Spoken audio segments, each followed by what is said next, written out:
Very very good morning to all of you. आज की class में हम लोग कंफर्म करेंगे पीवी शैली का एक बहुत ही इम्पॉर्टेंट वर्क है stanza written in dejection near Naples. देखिएगा जो ये वर्क है stanza written in dejection near Naples, इस वर्क की जो मीनिंग है वो है स्टेंजा रिटन लिखा गया इन डिजेक्शन निराशा में नियर नेपल्स, नेपल्स के किनारे। नेपल्स जो है वो इटली की एक वे है, इटली की एक खाड़ी है, बे ऑफ नेपल्स। तो इस वर्क को पीबी शैली ने बे ऑफ नेपल्स के किनारे बैठ करके लिखा था जब पीबी शैली पूरी तरीके से निराश था। इसीलिए इस वर्क को टाइटल दी गई है स्टेंजा रिटन लिखा गया इन डिजेक्शन निराशा में नियर नेपल्स, नेपल्स के पास में। इस वर्क का जो जेनर है वो सब्जेक्टिव लिरिक है, मतलब कोई भी पोएम जो होती है या कोई भी लिरिक जो होती है या तो वो सब्जेक्टिव होती है या तो वो ऑब्जेक्टिव होती है।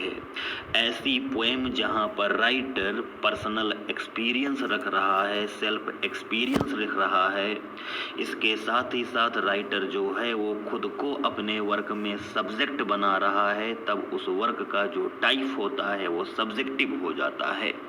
अगर राइटर पर्सनल एक्सपीरियंस को नहीं रख रहा है, अगर राइटर खुद को अपने वर्क का सब्जेक्ट मैटर नहीं बना रहा है, तो उस वर्क का जेनर जो होता है वो ऑब्जेक्टिव हो जाता है। लेकिन जब राइटर अपने वर्क में खुद को सब्जेक्ट मैटर बना देता है, खुद की बातें करने लगता है, पर्सनल एक्सपीरियंस को शेयर करते हुए, तब उस वर्क का जो टाइप होता है वो सब्जेक्टिव हो जाता है। जो ये वर्क है ये वर्क शो करता है डीप पेसिमिज्म शैली का।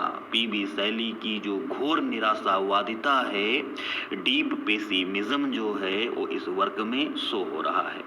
इस वर्क की जो रिटन डेट है, पब्लिशिंग डेट है, ये सारे पॉइंट आपको कंफर्म करने की ज़रूरत बिल्कुल भी नहीं है। इस वर्क का जो टेक्स्ट है वो इम्पॉर्टेंट है, लाइंस इम्पॉर्टेंट हैं, क्योंकि यहाँ से 2019 के एग्ज़ाम में भी लाइंस पुटअप की जा चुकी हैं। देखिएगा होता क्या है कि पीबी शैली जो होता है वो इटली जाता है। इटली में नेपल्स की जो खाड़ी है, बे ऑफ नेपल्स जो है, उसके किनारे वो बैठा हुआ होता है, पूरी तरीके से निराश होता है, पूरी तरीके से पीबी शैली परेशान होता है। तो निराशा में बैठे बैठे नेपल्स की खाड़ी के किनारे जो वो स्टेंजा लिखता है, जो वो अपना एक्सपीरियंस लिखता है, वही वो इस वर्क का कंटेंट है। पीबी शैली कहता है दासन, दासन का मतलब सूरज, इज का मतलब है, वार्म का मतलब गरम, मतलब सूरज गर्म है, इसका मतलब धूप बहुत तेज है।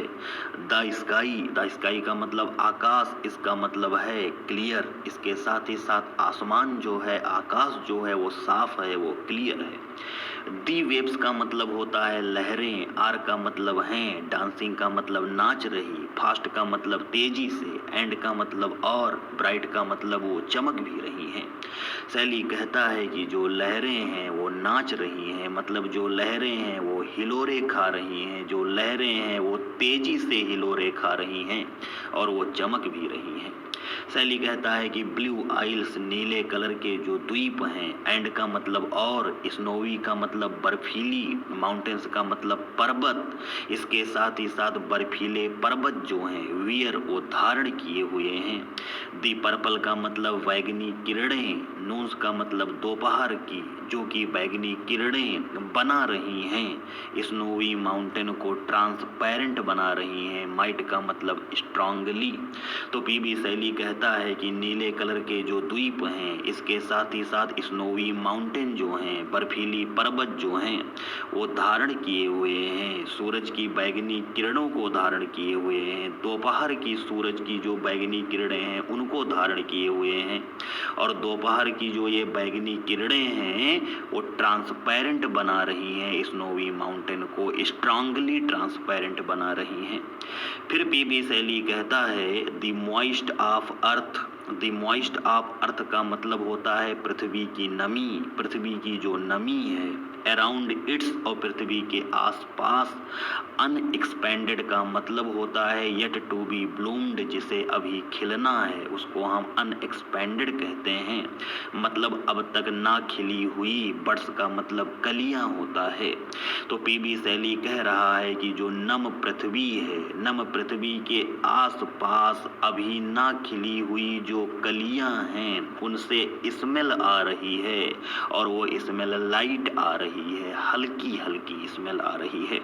तो शैली क्या कहता है, द ब्रेथ का मतलब smell of the moist earth, moist earth का मतलब नम पृथ्वी, इज का मतलब है, लाइट का मतलब हल्की, अराउंड का मतलब आसपास, अनएक्सपेंडेड का मतलब जो अभी खिली नहीं हुई हैं, बड्स का मतलब कलियां। तो पीबी शैली कह रहा है कि जो मॉइस्ट अर्थ है, जो नम पृथ्वी है, नम पृथ्वी के चारों ओर अनएक्सपेंडेड अभी ना खिली हुई बड्स जो हैं, कलियां जो हैं, उनसे जो स्मेल आ रही है, ब्रेथ आ रही है, वो लाइट, वो हल्की हल्की स्मेल आ रही है। फिर पीबी शैली कहता है लाइक मेनी आ वॉइस, मेनी आ वॉइस का मतलब कई तरह की आवाज़ें आ रही हैं, लेकिन ये जितनी भी तरह की आवाज़ें आ रही हैं वो सेंस ऑफ जॉय दे रही हैं, वो हमें वन डिलाइट दे रही हैं, हमें एक प्रसन्नता दे रही हैं। मेनी आ वॉइस, आवाज़ें तो कई तरह की आ रही हैं, लेकिन ये आवाज़ें हमको सेंस ऑफ जॉय दे रही हैं, हमको एक डिलाइट दे रही हैं। दी विंड्स, हवाएं जो हैं, दी बर्ड्स, चिड़िया जो हैं, दी ओशन फ्लड्स मीन्स सागरों में आने वाली बाढ़ जो हैं, लहरें जो हैं। द सिटीज वॉइस, शहर में आने वाली, सिटी में आने वाली आवाज़ जो है। इटसेल्फ, ये सारी चीज़ें इज हैं, सॉफ्ट मधुर हैं, लाइक जैसे कि मैं सोलिट्यूड में बैठा हुआ हूँ, मैं एकांत में बैठा हुआ हूँ।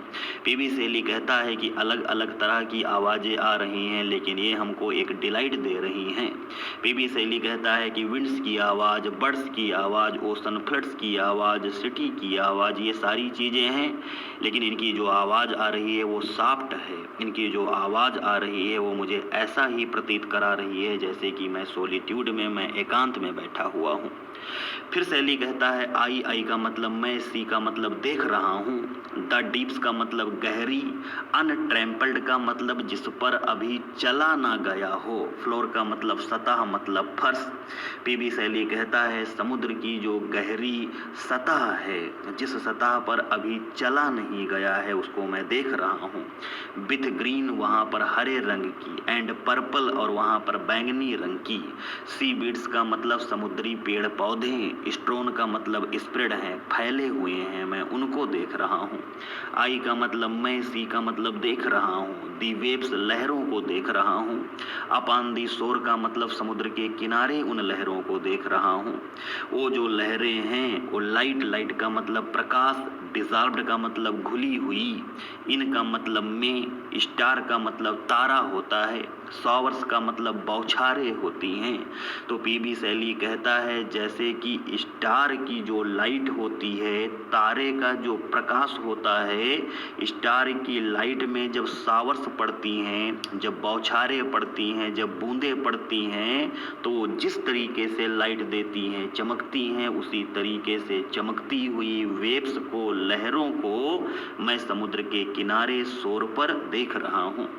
पीबी शैली कहता है आई, मैं सिट, बैठा हुआ हूँ। अपान दी सैंड्स का मतलब बालू पर बैठा हुआ हूँ, समुद्र के किनारे एलोन, अकेला बैठा हुआ हूँ।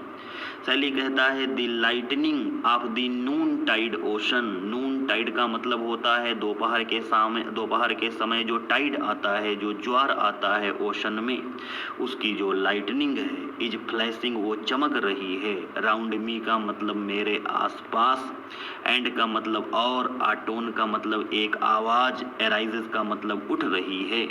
फ्रॉम इट्स का मतलब अपने, मेजर्ड मोशन का मतलब होता है लहरों का उठना और गिरना। तो लहरों के उठने और गिरने से एक आवाज़ भी आ रही है। शैली कहता है हाउ स्वीट, कितना अच्छा होता। डिड एनी हार्ट, अगर कोई दिल, अगर कोई हृदय, नाउ अब शेर कर पाता। इन माई इमोशंस, मेरे इमोशंस को मेरे साथ यहाँ पर बैठ करके। पीबी शैली कहता है एलास लेकिन हाय, आई हैव मेरे पास है, नार होप ना तो मेरे पास में आशाएं हैं, नार हेल्थ ना तो मेरे पास में स्वास्थ्य है, नार पीस ना ही मेरे पास में शांति है, विद इन नार काम अराउंड, और ना ही मेरे चारों तरफ का जो एटमॉस्फेयर है वो भी काम है। फिर राइटर कहता है शैली नार ना ही दैट कंटेंट वो सेटिस्फैक्शन, कंटेंट का मतलब संतोष, वो सेटिस्फैक्शन, सरपासिंग जो बढ़ करके है, वेल्थ का मतलब संपदा मतलब प्रॉपर्टी, जो प्रॉपर्टी होती है, जो मटेरियल प्रॉपर्टी होती है उससे बढ़ करके, उसको सरपास करती हुई, उससे बढ़ करके जो कंटेंट है, जो सेटिस्फैक्शन होता है वो भी मेरे पास नहीं है। द सेज साधु महात्मा लोग इन मेडिटेशन ध्यान लगाने के बाद में फाउंड पा जाते हैं जिस कंटेंट को, जिस संतोष को, जो कि वेल्थ से बढ़ करके है वो भी मेरे पास में नहीं है। साधु महात्मा लोग वाग्ड अपनी लाइफ को आगे बढ़ाते हैं, अपनी लाइफ में मूव ऑन होते हैं विथ इनवर्ड ग्लोरी, आंतरिक प्रसन्नता के साथ, क्राउंड जो कि राजा के मुकुट से भी बढ़ करके होता है, वो इनवर्ड ग्लोरी जो है, वो आंतरिक प्रसन्नता जो है, जो कि साधु महात्माओं को मिलती है वो भी मेरे पास में नहीं है। शैली कहता है नार फेम ना तो मेरे पास में प्रसिद्धि है, नार पावर ना ही मेरे पास में पावर है, नार लव ना तो मेरे पास में प्रेम है, नार लीजर ना तो मेरे पास में खाली समय है, अदर्स दूसरे लोगों को, आई मैं सी देखता हूँ, होम जिन्हें, दीज इन सारी चीजों से, सराउंडेड घिरा हुआ मैं देखता हूँ, स्माइलिंग मुस्कुराते हुए उन लोगों को देखता हूँ मैं, दे लिव वो रह रहे होते हैं, एंड और काल कहते हैं, पुकारते हैं, लाइफ जीवन को प्लीजरेबल पुकारते हैं और कहते हैं कि जो लाइफ है, जो जीवन है वो प्लीजर से, वो प्रसन्नता से भरा हुआ है। पीबी शैली कहता है टू मी लेकिन मेरे लिए, दैट कप जीवन का जो ये प्याला है, हैज बीन वो रहा है, मुझको डील करता रहा है, एनोदर मीजर का मतलब दूसरे मायने के अनुसार मुझको डील करता रहा है। पीबी शैली कहता है कि एलास ये लाइन बहुत ज़्यादा इम्पॉर्टेंट है, पूरा का पूरा स्टेंजा इम्पॉर्टेंट है, और जो ये लाइन है to me that cup has been dealt in another measure exam में पुटअप भी की जा चुकी है। शैली कहता है एलास मतलब हाई, आई हैव नार होप ना तो मेरे पास में आशा है, नार हेल्थ ना तो मेरे पास में स्वास्थ्य है, नार पीस ना तो मेरे पास में शांति है, विद इन नार काम अराउंड ना ही मेरे अराउंड चारों तरफ का एटमॉस्फेयर काम है, शांत है, नार ना ही दैट कंटेंट वो संतोष, सरपासिंग जो बढ़ करके है, वेल्थ प्रॉपर्टी से बढ़ करके है, द सेज जिसे साधु महात्मा लोग इन मेडिटेशन ध्यान लगाने पर फाउंड पा जाते हैं, एंड वाग्ड और अपनी लाइफ में वो आगे बढ़ते हैं विथ इनवर्ड ग्लोरी आंतरिक प्रसन्नता के साथ में, क्राउंड जो कि राजा के मुकुट से भी बढ़ करके होता है वो भी मेरे पास में नहीं है, नार फेम ना तो मेरे पास में प्रसिद्धि है, नार पावर ना ही मेरे पास में शक्ति है, नार लव ना ही मेरे पास में प्रेम है, नार लीजर ना ही खाली समय है, अदर्स दूसरे लोगों को आई मैं सी देखता हूँ, होम जिन्हें, दीज इन सारी चीज़ों से सराउंडेड घिरा हुआ, स्माइलिंग वो लोग मुस्कुरा रहे होते हैं, दे लिव वो रह रहे होते हैं, एंड काल और वो कहते हैं, लाइफ जीवन को प्लीजर कहते हैं, प्रसन्नता से भरा हुआ कहते हैं। शैली कहता है टू मी लेकिन मेरे लिए, दैट कप जीवन का जो ये प्याला है, हैज़ बीन वो रहा है, डील्ड मुझको डील करता हुआ, एनोदर मीजर का मतलब दूसरे मायने से, दूसरे तरीके से, मतलब मेरे लिए जो ये मेरी लाइफ है वो प्लीजरेबल नहीं रही है। तो इस तरीके से इस वर्क से जितनी भी इम्पॉर्टेंट लाइंस हैं, स्टेंजा हैं, उनको मैंने मेंशन कर दिया है, उसका मैंने एनालिसिस भी करा दिया है। आप लोग इस वर्क से जो ये स्टेंजाज हैं इनको अच्छे से कंफर्म रखिएगा, यहाँ से एग्ज़ाम में लाइंस पुटअप की जा सकती हैं। इसको आप लोग रीड कर लीजिएगा अच्छे से। अगर आपको किसी भी तरीके की कोई प्रॉब्लम आती है तो आप मैसेज कर दीजिएगा, आपकी क्वेरी को सॉल्व कर दिया जाएगा। Thank you very much to all of you.